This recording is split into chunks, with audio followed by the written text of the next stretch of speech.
Mitäs siellä sujuu? Ei mitään ongelmia, mehtähän on komia päin.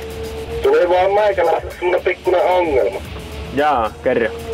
Ei hankkia takaperää. Ootapas kun mä saan puun kourasta, niin... Sahamoottorin puolellahan se on, mutta... Niin on. Joo, oota. Minäkin tiedän siitä.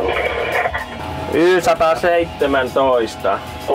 Joo, minäpäs käyn tutkimassa semmoisen. Mä soitan sulle sitten. Pirauta miten kävi. Oliko vikaa siinä. Sieltä tuleekin metäomistajakin, niin joo, hyvä. Jatketaan, heps.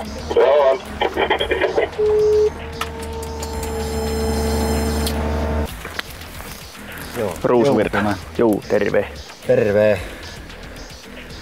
Hyvältähän tämä näyttää. Sinne oli näköjään ajokonekin tullut. Joo, ne tänä aamuna toi sen niin saavat ruveta latomaan kasaan niitä sitten. Siellä on tuolla niin yksi säästöpuuryhmä, niin se näkyy meillä kartalla niin. Ahaa, teillä on semmoset systeemit. Joo. On tämmöset kartat. Joo, tuolla tarkoitit, että tuolla reunalla. Joo, kyllä. Niin joo. Joo, kun se oli niin se tulee niin kuin tuohon.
Morjes.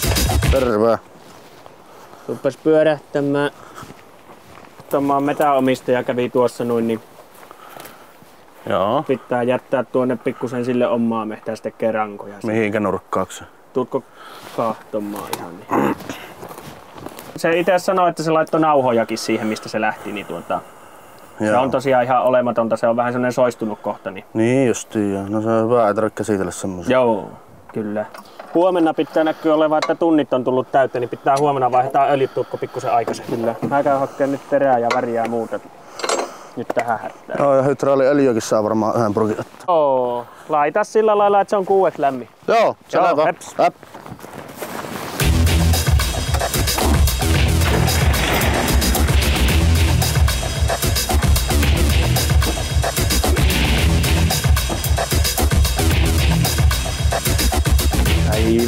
Aivan, sieltähän se sankari tullut.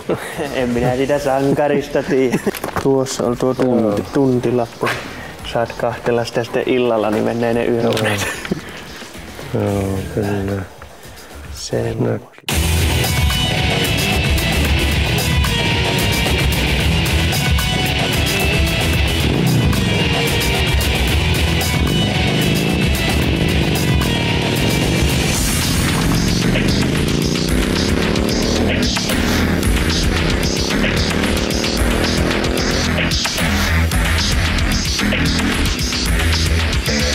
Yeah.